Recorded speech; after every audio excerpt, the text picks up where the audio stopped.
That's our problem. We were not unmuted. Greetings to everyone online. We were muted during our room introduction, so if there's anyone online that would like to introduce themselves, now is your time. Scott Sewer, Iowa DOT. Greg Perry, City Director. Tony Dirks, Alfred Benish and Company. Brian Johnson, Department of Transportation. Christian Jensen, Kirk and Michael.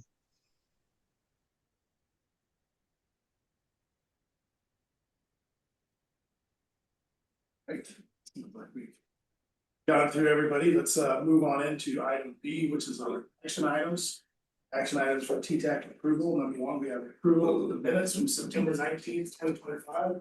Does everyone have a chance to review the minutes?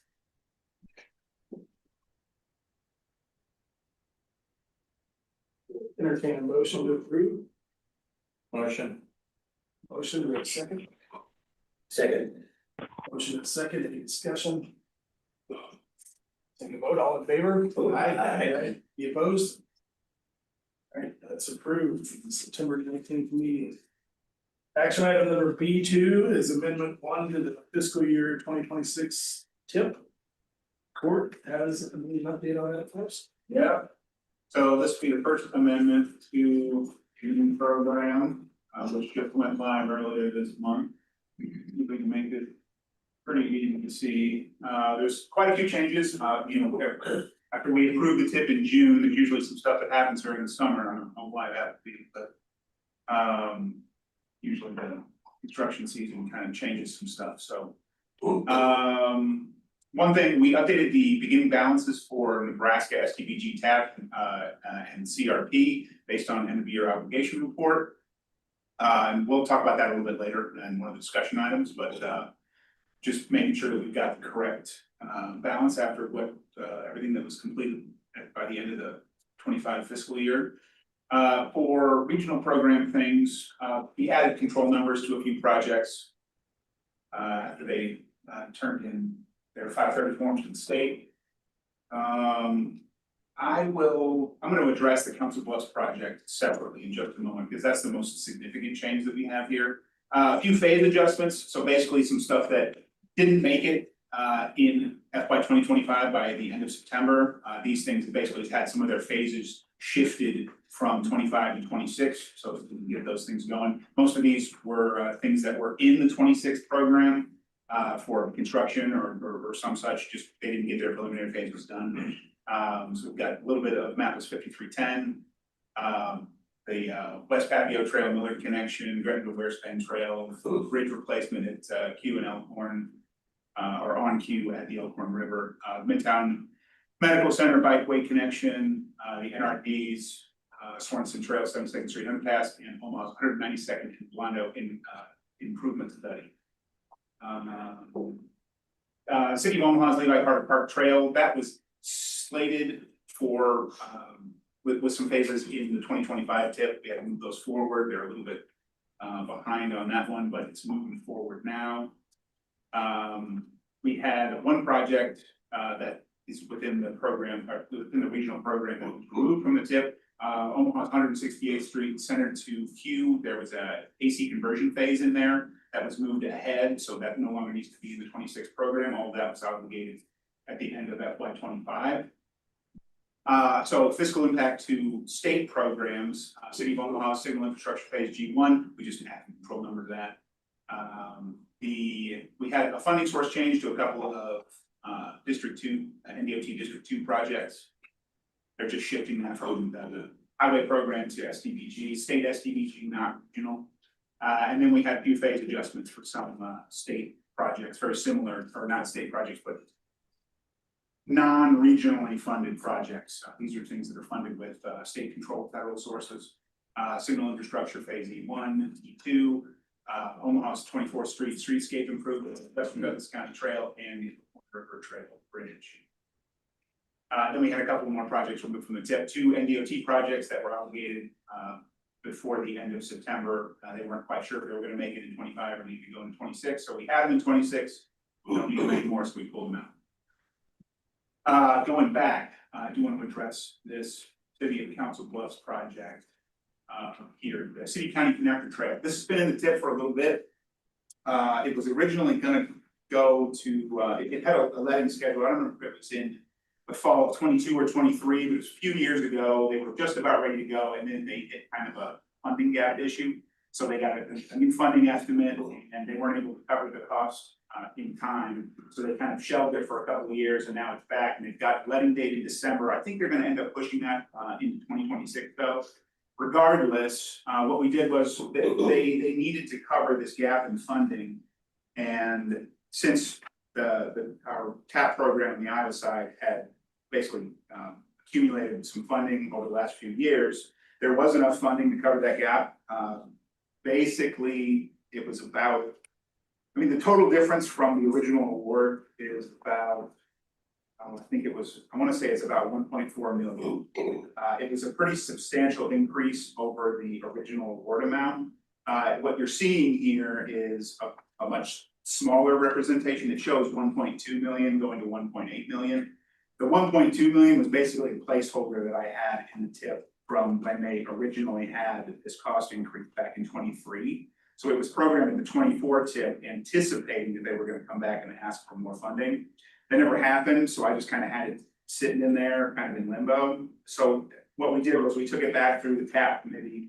TAP committee is recommending that they go ahead and have that that their award increase in order to meet that this construction cost increase. So effectively, they're taking their award from something right around 500,000 up to 1.8 million. So it's a fairly substantial increase, but TAP City is recommending it, and we're asking for a recommendation to go ahead and process that award as part of this amendment today. Any questions?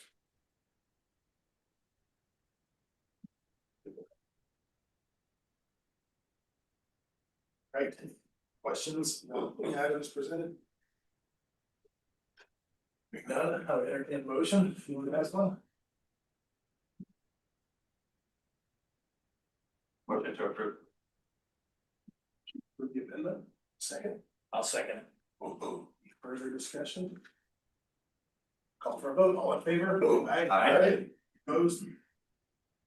Motion carries. Thank you. E3 is a recommendation to open the call for projects and amendments. Court has the details on this. Yep. And it doesn't mean a lot. Hope you like. So Backstep's proposing a call for two things: new Harlan 2050 mini grant projects and amendments to any existing STBG, TAP, and CRP awards. That we don't feel that the STBG, TAP, and CRP programs have enough. Like there's enough room in them to go for new projects. In addition, this is the final fiscal year for the IIJA, Infrastructure Investment and Jobs Act. So we're anticipating there'll be some kind of new funding bill.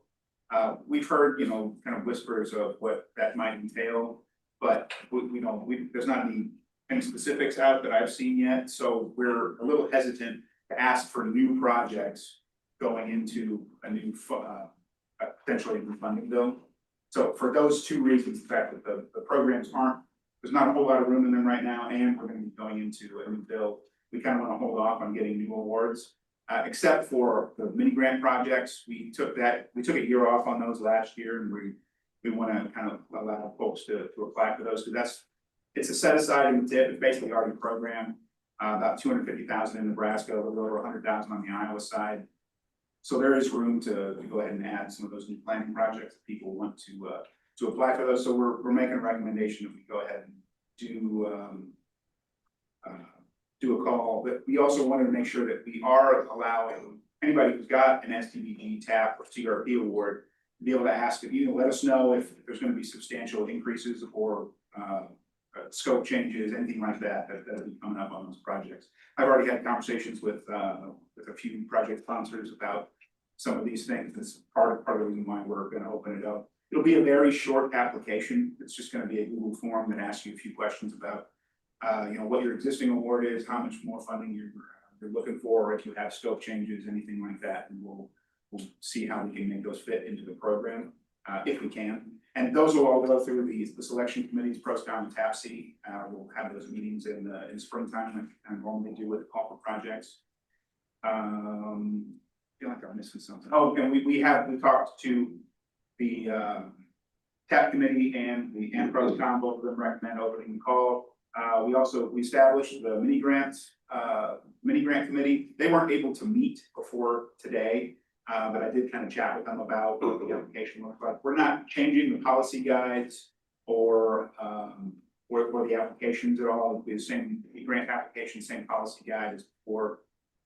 So none of the mini grant committee members expressed any concerns with opening the call. So I think you can sort of assume that there's a recommendation to move forward. Any questions on, I think we got a little bit more. Oh, and the proposed schedule, we'll plan on opening the call on October 29th, and then that will run through the middle of January. We'll only do a public comment period for the mini grants, because those will be the only new projects. So we can actually schedule the PROSCOM and TAPC meetings probably a little earlier than what you're seeing on here. We might be able to schedule those in February if we want to, and kind of get all of that stuff squared away sooner than we normally would.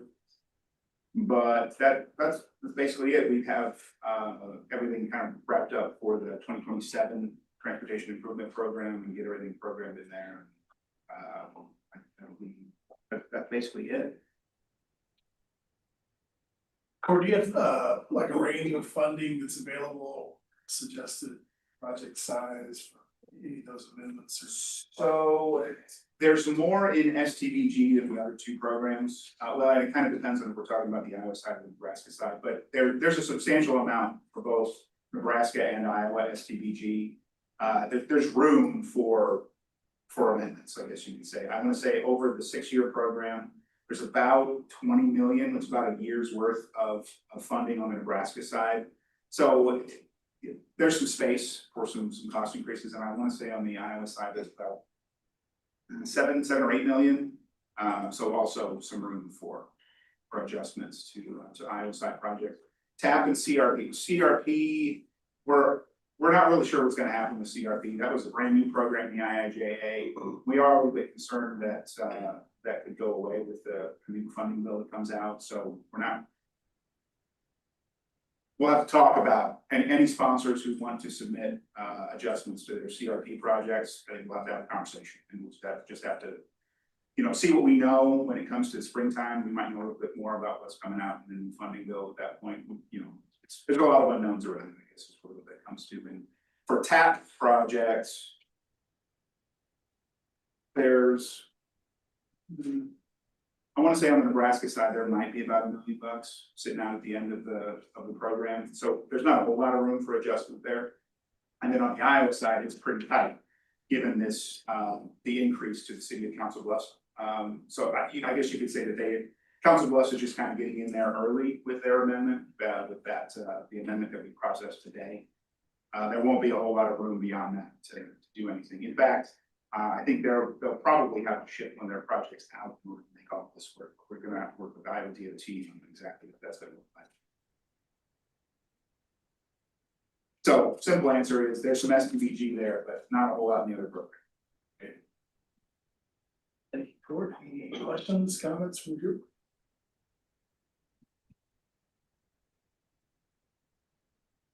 And we're asking for a recommendation to our board to open this call for projects on October 29th. Do we have a motion for that recommendation? Motion. Motion, do we have a second? Second. All right. Call for the vote. All in favor? Aye. Any opposed? Motion carries unanimously. Okay, into our discussion items. Item C1. This is an open and public meeting, so we have an item here for public comment. If there's anyone who would like to make comment attending this meeting, both in person or online, feel free to do so at this time. Compliments welcome.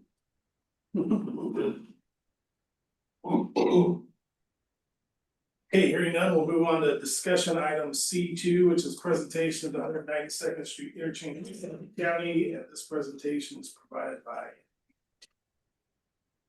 Brian Johnson. Yeah, so Brian, If you want to share your screen, you're welcome. I can turn mine off. Okay, I sent the request. Can you hear me all right? Yep. Yes. Request, did you bring it, Travis? Yes, I do. See a request for. Request. There you go. Yep, screen share, there we go. All Okay. right. That's, All right. So I am Brian Johnson with the Nebraska Department of Transportation in the roadway design section. And as you probably heard recently with the news release of a new interchange in the area of 192nd and I-80. You can see the local municipalities and their limits. Moving in a little bit closer to that, this is around 192nd and I-80 again, close to Gretna. And this is a project we just got started in. Hired a consultant, Benish, and under the leadership of Tony Dirks, and I believe he's on here as well this morning. And yeah, we are very preliminary at this stage and on a very aggressive schedule to get this done. So giving you kind of the basic info here, Benish recently began with this, and they are doing the environmental field studies and surveying existing topography, which we just began here recently, waiting for the crops to be harvested in the area so we could get a better survey of that ground. And they are evaluating, or have been evaluating, traffic volumes so that we can determine what type of interchange we want to have in this location. The tentative project schedule, again, as I said, is very aggressively moving here. We want to get a recommended alternative by December of this year. And that'll, as I'm going to mention here in a little bit, be related to what the decisions are from the local municipalities and MAPA TTAC to really help us along as we're providing our design for that interchange. We have a public meeting scheduled for February 2026. NEPA approval, hoping to get that done by about April of 2026, and then have that final interstate interchange access justification report, or IAJR, to Federal Highway by June of next year, and then have our final design completed by August of 2026 so that we can let that project in December and have it under construction in 2027 and maybe part of 2028, kind of depending on what type of work we are going to be doing in the area. So what do we need from others? Well, approval of the functional classification for the crossroads is imminent and very important for us to determine what kind of an interchange we're going to have at this location. Jim Borner had an email a week ago, and he noted that 192nd would be a minor arterial and a K part could be a major arterial. I think there still has to be some discussion and approval on that. But that is very important for us to understand what we are going to do at that interchange there. And then, of course, the timeline for these proposed improvements to that local system that ties into the interchange and how that relates to the opening day there. So we are very preliminary at this stage, but we are needing a certain amount of answers from the area as to what the locals would like tied to this and what we would need to be having done by opening day, how that's going to work together. So that is about all I really have, unless Tony, you have anything to add to that, but take any questions. Good overview, Brian. I don't have anything to add. I just have a general question, if you don't mind speaking to it. Sounds like Benish is on contract for the design. Was there, so I'm assuming you're doing standard design bid build. Was there a reason for that without not doing like a design build for this with the schedule that you're trying to achieve? No, we just figured that was the best way to go about now. It's not in a significant issue area that would need to have that kind of design build coordination like we have in some of the projects that are having significant impacts and requiring a lot of to have that done. So we just went with the typical method.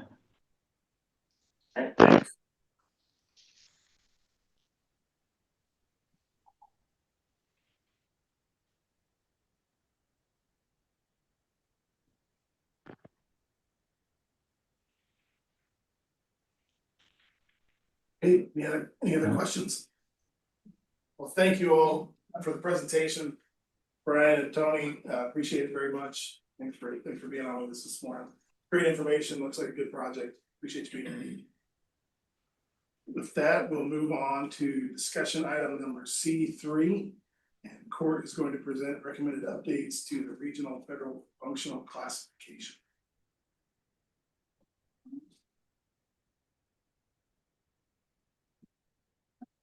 And so part of the reason why we asked NDOT to give that presentation is because it flows right into this presentation on the federal functional classification update. When we talked about this last month, MAPA's intention is to go through and do a broader, more regional update for federal functional classification. Given the time constraint on this project, we figured it made a little bit more sense right now to just focus on those 2 feeder routes going into this interchange. So we are going to limit this update to just this change, at least for right now. That's what we're planning on doing. Our goal is to get this approved by our board in December. So it's on kind of a tight time schedule. So we don't really have time to go through and meet with all the jurisdictions about updates that you need. So because of that, basically what we're looking for, NDOT was alluding to, is that there are these two roads that are intersecting the proposed interchange, 192nd and Cape Heart Road. So right now, coming up to the interchange, these are gravel, and basically in order to get them federally functionally classified, there needs to be a little bit of work, both in kind of regional planning and kind of the making sure that everything's that we will have to do some programming in the TIP and the Metropolitan Transportation Plan. So getting all these pieces together is going to be a little bit of a challenge, but basically this is kind of impacting the changes to 192nd and Cape Heart. They're in existing planning, so we have got a basis for why we're updating this. This stuff was done in the WE-STEP plan, kind of laying out the arterial network in that area of the county, and also we've already got some of this stuff in our metropolitan transportation plan. So this kind of stuff is basically these 2 segments have been modeled for future year in our MTP as being 3-lane arterials. And I think in the future year, we probably have them as 4-lane divided. So basically the guidance that we have from FHWA on how to do this is if you're going to take a future route and functionally classify it within the existing system, they need to be included in the state transportation improvement program. They need to be basically expected to be constructed within 4 years or less. And then they need to have the classification needs to connect. Basically, you can't just have segments of the roadway that don't actually follow with the existing network. So, and I'll show you in a moment what we're talking about. Get to that. So existing federal functional classification, they're both just local. Neither of them are federally classified. It doesn't take into account currently any of recent Sarpy County road projects and some of the local development. So this is where I might need to get up kind of the point. So I want to make sure you can kind of see this. It's a little tough. It might be a little hard to see. Basically what's being highlighted here is effectively what Brian was showing in his presentation. Both 192nd Street as well as Cape Heart. We're not necessarily proposing to change the federal functional classification of this entire stretch of Cape Heart. We still need to have some conversations with Papillion before we decide exactly what the extent of that will be. But we are thinking that based on existing federal functional classification, we might want to take 192nd Street decently far up above 370 up to where it becomes federally functionally classified. You can see where the yellow begins here, and then it falls off for the rest of it, and then we would take that down to Platteview. It hasn't been decided exactly, if this is what we're going to do yet, but this is kind of our initial take on how this would work if we wanted to fit this within those guidelines. So it would need to be programmed in our tip. It's already sort of in the MTP. It kind of depends on whether we want to list these as federal projects or not, and that's going to all come out of discussions with the locals and the DOT. I guess let me pause for a moment. We'll just cover a few things. Any questions right now? No, all right, I'm gonna keep going.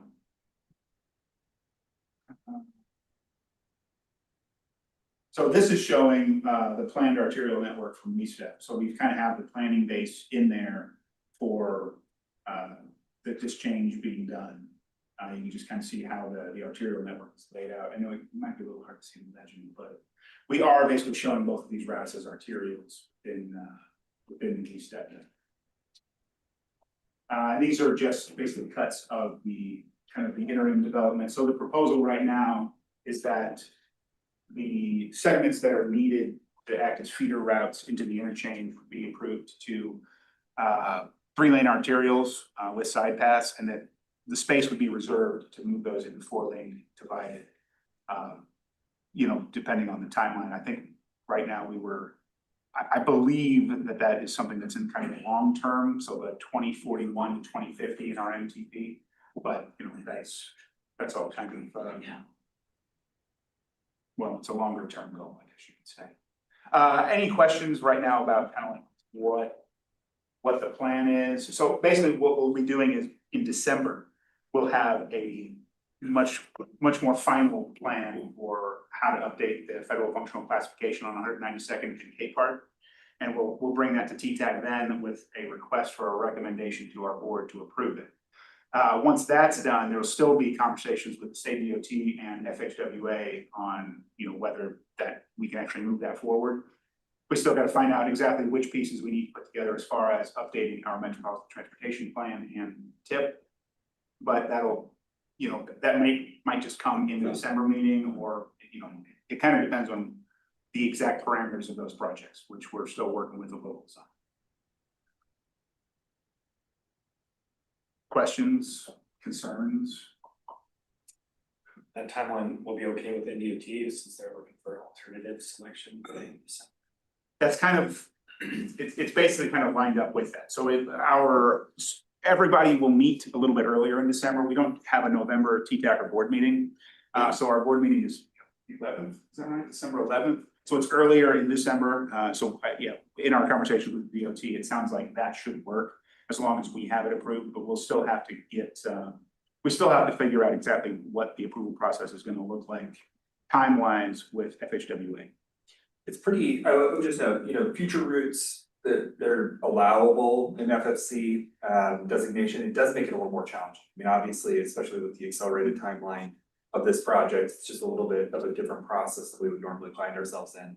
I think the part that the court touched on, but I just wanted to emphasize, it's really the piece that's left unsaid and undone in this is really that local commitment to that 4-year time frame. That even if these are locally funded, that we're going to be able to deliver them within that 4-year time frame to allow us to designate future routes with these functional classifications, which is important to the interchange design. So that's the piece that's having us scrambling here a little bit in the fall, is figuring out that approach, how we're going to do that that piece on the physical constraint. And that's why we don't have a recommendation today. We're still having those conversations. I'm curious about just some of the history. I know a lot of these decisions have been made, and it's interesting to me that we've got kind of north of Giles, we got an emphasis on learning. We're placing the interstate, the interchange to 192nd. So can you just talk through some of the history of how that configuration came about? Why not 180? I'll give you a ticket to Dallas Pumpkin Patch. I forgot about that. But there's an OPPD substation in Dallas right there. I mean, that's one piece of it. In a lot of the housing and residential development, if you look at Connect Sarpy and the planning that's been done at the local area, 192nd Street really became a big focal point of that.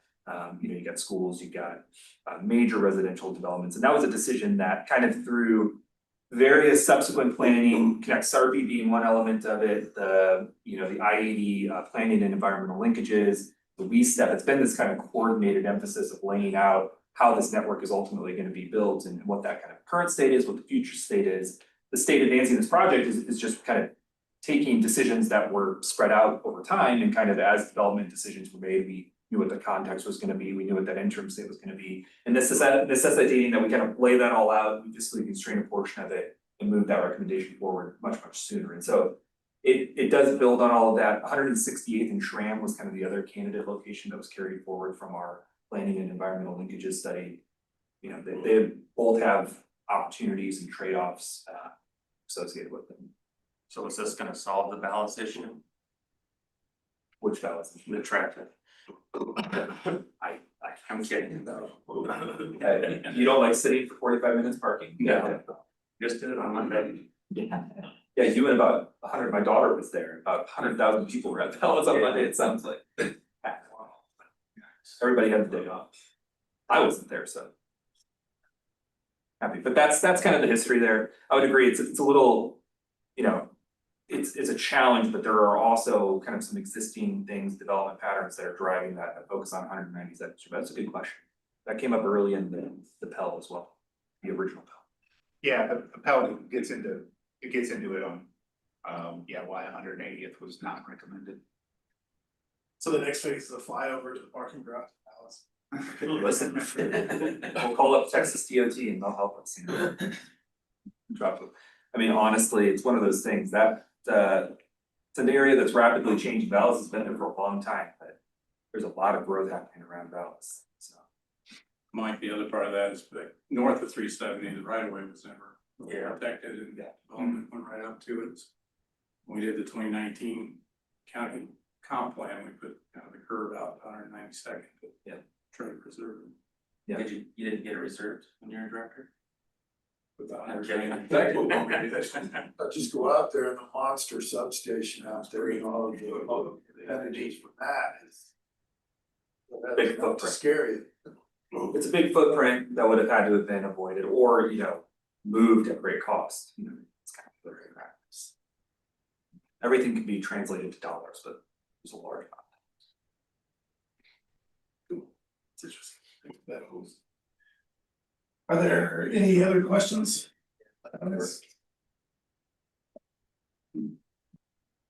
Okay, moving on to discussion item C4, which is the obligation report Q4. Yeah, so we have finished another federal fiscal year. This is, I kind of alluded to this when I was talking about the fifth amendment. Basically, I'll just go through each of the 3 regional programs for the final fiscal year. We obligated quite a few projects under STBG this year. Anything you see here that's in green, those had funds obligated. Not necessarily the entire amount, but at least they got the ball rolling. Program agreement from the state.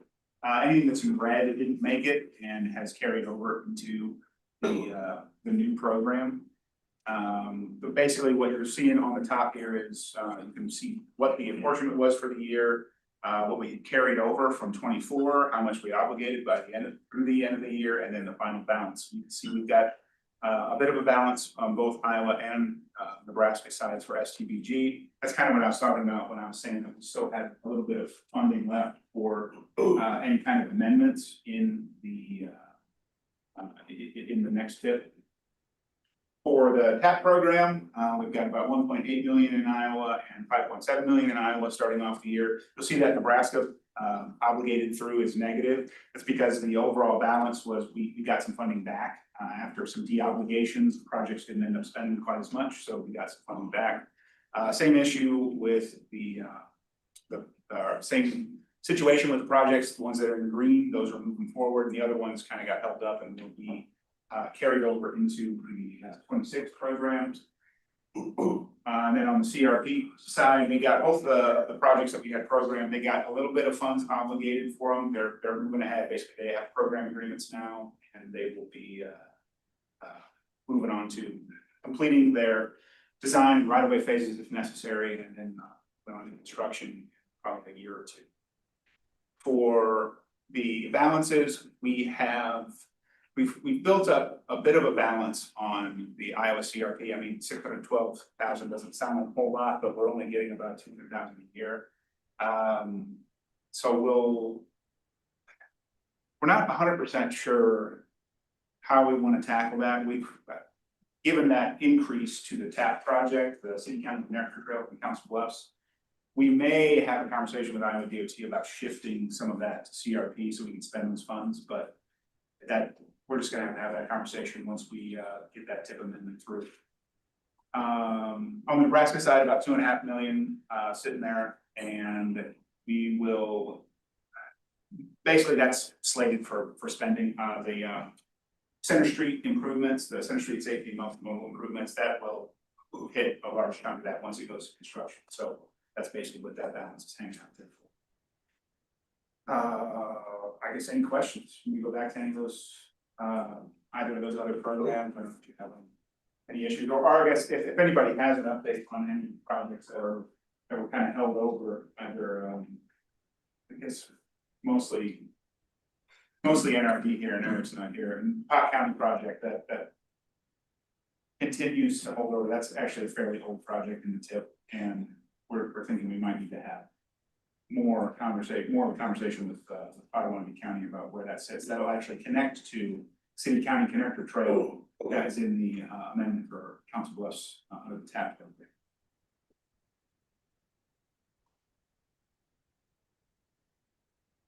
But yeah, if nobody has any questions or additional updates, that's it. That's the end of FY25, and we'll be back with quarter 1 of 26, probably shortly after the end of the year. Next quarter, any questions, comments? We do. Okay, moving on to the next item, which is C5, member agency updates. Have time permitting, so let's go around the room. Chrissy, you want to start? Anything?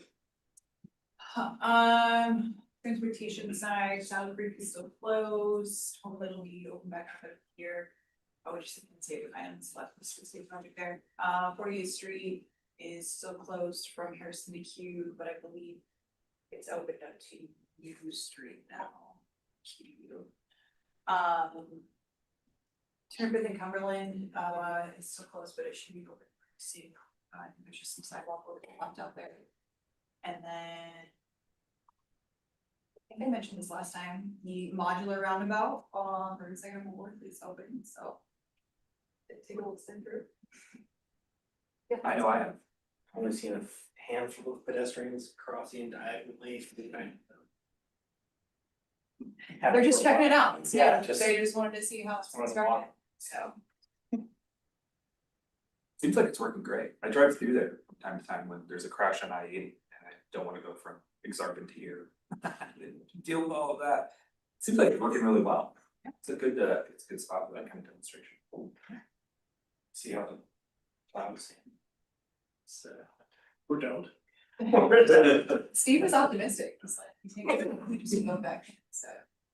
Sure, Parks would volunteer to just hand shovel instead of having to fix the rose garden retaining walls against it. The cars getting off course. So cheese, yeah. Like a million. The phase 1 of the 6th Street project still ongoing, no major updates from last month. That's kind of it. We don't have any major updates from previous months, so I'll leave it at that. I have no updates and I will be better prepared. No updates is fine. Yeah. We have our 36th Street Phase 2 projects ongoing, probably will be delayed a little bit with utility issues happening along the corridor. That's from Steenbach to Platitude Road. Other than that, we just have cleanup that we're doing on the so-called projects within the city of Elkview. We are about half done with the West Graham reconstruction project. We're getting into the roundabout phase now, so hopefully have that done before Thanksgiving-ish, and then finish it up in the spring. I think I would add, Christie's County just safety projects. We have another demonstration project on North 30th Street that's underway currently. They're working on northbound lanes right now. Should be end of next week before we have everything wrapped up there. Paint post, safety project, narrowing down some lanes, creating, we have kind of a unique chicane feature at a crossing, a pedestrian crossing location that should be interesting. Met with some unpleasant and unhappy property owners this morning before I came in. Not access issues, but, and then other big items, I know the 72nd and D Bridge is, I've been told by the contractor that they believe they're going to finish this year. I think our construction team is a little more skeptical, but they do have that forward. Working on some railing on that west side, barriers, those kinds of things. Streetcar is chugging along and messing with downtown pretty bad. Not even the streetcar yet, it's the MUD. It's it's a lot of utility work right now. We are expecting to break ground on the rails in January, so. The bridge projects, it looks like Hardy is very close to opening up, which means that soon after we'll drop far on work on that one, which will happen in 26. Those have gone well. Things seem to be going very well on all fronts with that project at this point. So.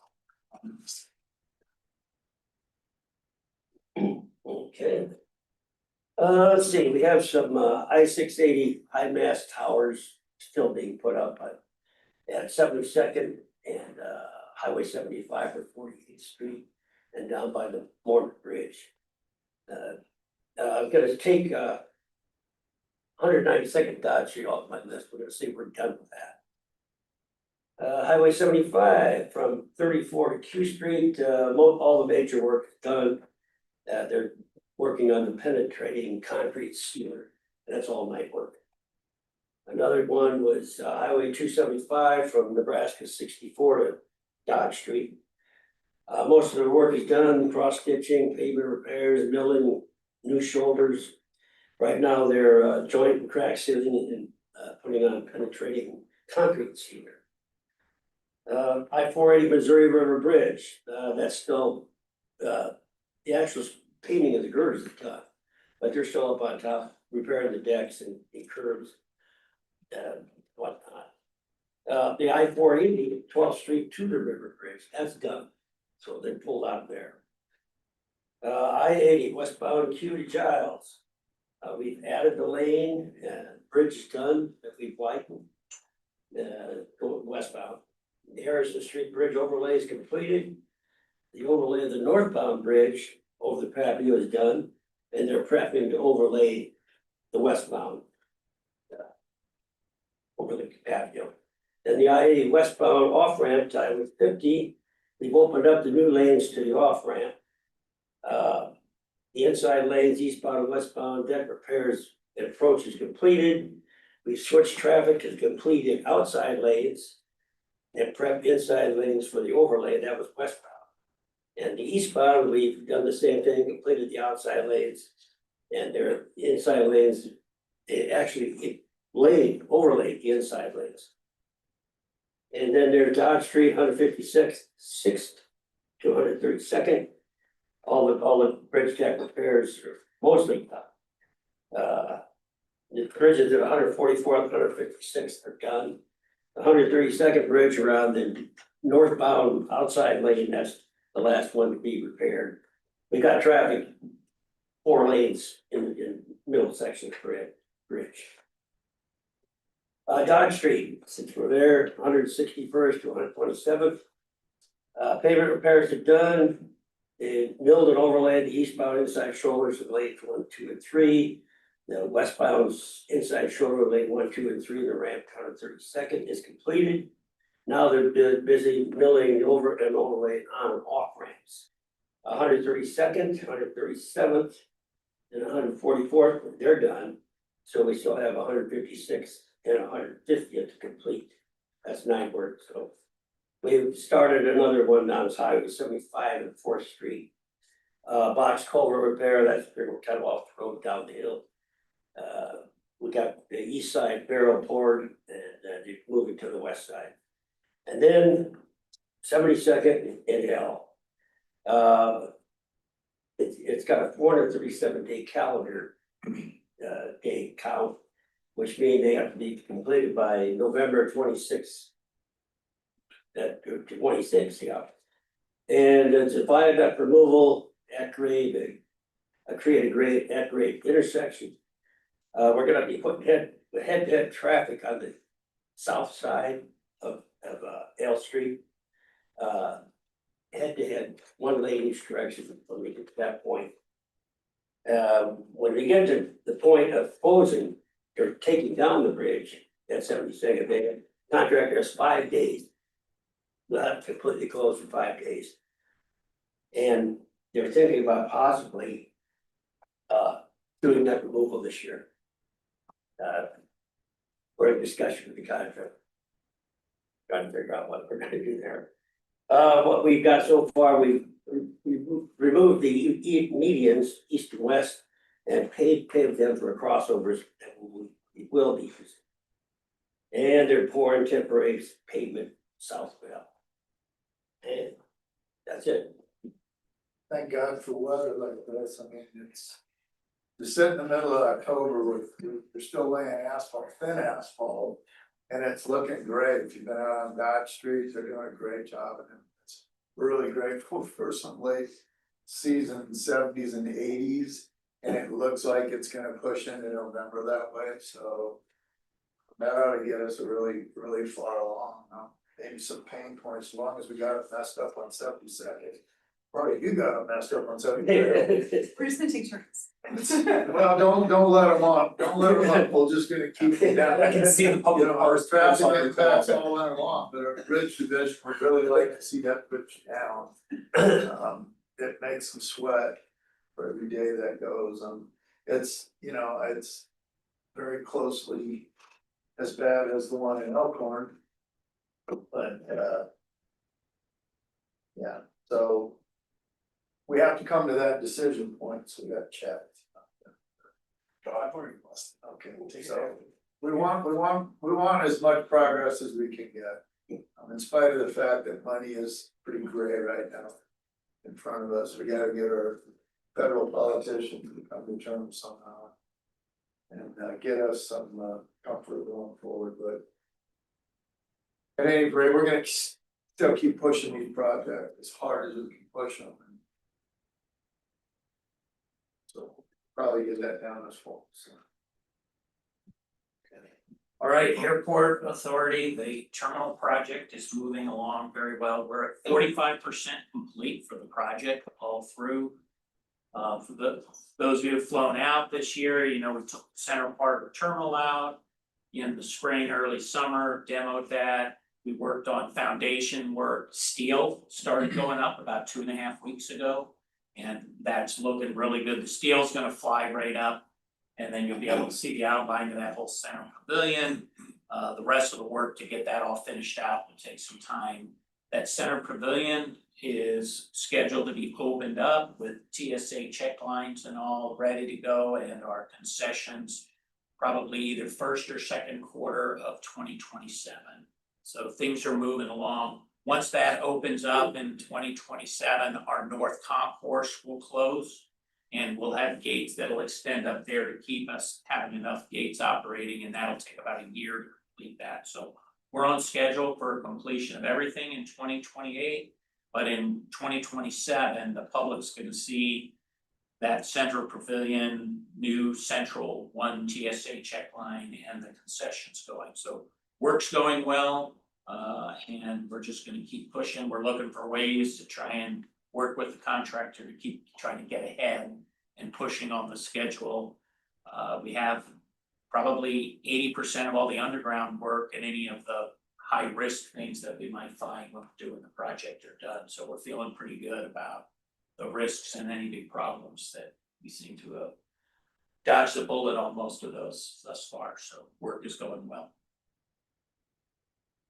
That's it. A couple updates on signal system.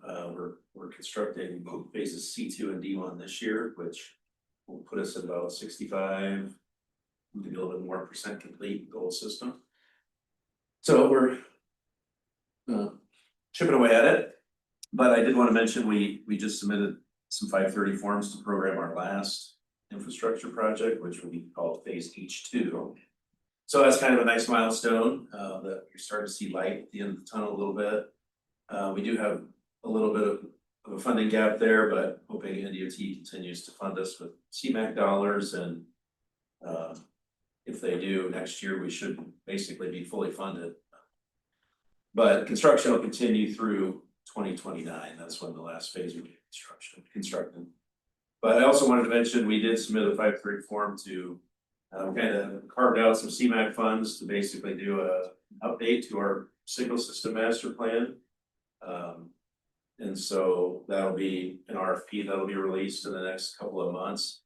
You know, I do want to say it's not, the intent is to not replace anything that we've just spent the last 10 years building out, but rather kind of build upon that and take a look at the next probably 15 years to say what are some of the things we got to think about. And some of it will probably be related to projects and things like that, physical changes to signals, but it'll also focus on kind of our operational practices, like how we do business. Now that we've got an upgraded system from what we had, you know, how do we shift our focus into using it most effectively and things like that. So that plan will help us kind of piece that together, identify, you know, what we're gonna do and how many people we need to do it and how we'll adapt to that. So I just wanted to throw that out, I guess, for the group's update, but also any consultants that are in the room that there'll be an RFP coming out for that, so. Thank you. Just a quick update with Pat gonna be here today because he's at a construction meeting on the 84th Street trail and underpass project that I'll be getting going here in the next week or so. Street tear down, go from there, working through winter on getting the underpass connecting the parks and the 10-foot wide trails on both sides of 84th Street. No updates. No updates as well. So I thought you even said you had 200 people during We Make Omaha. Oh, it's pretty cool. MAPA team, do you guys have updates? Otherwise, thanks for that. Well, nothing from Metro. Okay. Just a few things. I mean, first and foremost, we had our annual dinner a few days ago, about a week ago now, and we recognized Omaha Public Works for their Vision Zero efforts through our Regional Service Award. So congratulations to your team. It's kind of really building on and recognizing many of the safe systems projects you guys have done. And really, I think the flexible approach that you guys have taken on trying to adapt some of these corridors and iterate and kind of problem solve with the community partners. So kudos on that. You know, it's awards season, and so just highlighting a few other sort of MAPA related, MAPA adjacent things. The Omaha by Design Laurels are coming up later this month. MAPA CSAP is nominated for Urban Mobility Awards, as is the Vista Active Mobility Grant, 2050 mini grant. And then as is the MetroFlex actually. And so MetroFlex is kind of the new pink and turquoise vehicles that you see out and about. That's recognized as well. First Avenue trail-oriented development and transit-oriented development project recognized, as well as Cleachy and Sydney from Metro Transit and Omaha Planning as well. So just some TTAC members and staff of TTAC members getting recognized. One other thing I'd like to just update on, you know, many of you have traveled with MAPA on our site visits kind of around the country for Harlan 2050, and we think it's a great opportunity to go see how other metros are tackling transportation and housing and economic development related issues. We're doing it a little different this year. We actually have a letter of interest process. And if you're interested, out on the stand, kind of right by MAPA's door out there's a form QR code, you can scan it. It's not an application though, it's just you kind of saying, hey, I'm interested in this. This is kind of the issues, the areas that I'd be interested in going with you on. We're going to Detroit in March. We've got a great partner on the ground there. And if you haven't been to Detroit, even in the last couple of years, even 5 years ago, some of it is just completely unrecognizable. Stuff they've done with the riverfront, some major active transportation investments, obviously streetcar and everything that's going on with that. But then they've done some really neighborhood scale things as well throughout their region, and we're hoping to highlight some of that too, and just what other communities have been able to do within that metro. So all that is to say, if you're interested, this is a great group of people. We try to bring a cross-sectoral group. Public folks like this, many private consultants have traveled with us in the past as well as philanthropic leaders, nonprofit leaders, and other folks around the metro. So if you're interested, please grab one of those flyers that are out there. We'll keep bugging me here probably till the end of the year for looking for letters of interest. Okay, that's all the updates. Item C6, discussion, any additional business? Okay, hearing none. Future meetings are listed out there. We got board of directors October 3rd. RPAC is December 5th, and our next meeting is also on December 5th. We'll be holding that jointly as we have for the last several years here. Be on the lookout for that. There's no other business. I'll entertain a motion to adjourn. So moved. Second. Move for the second, all in favor? Aye. Shout out.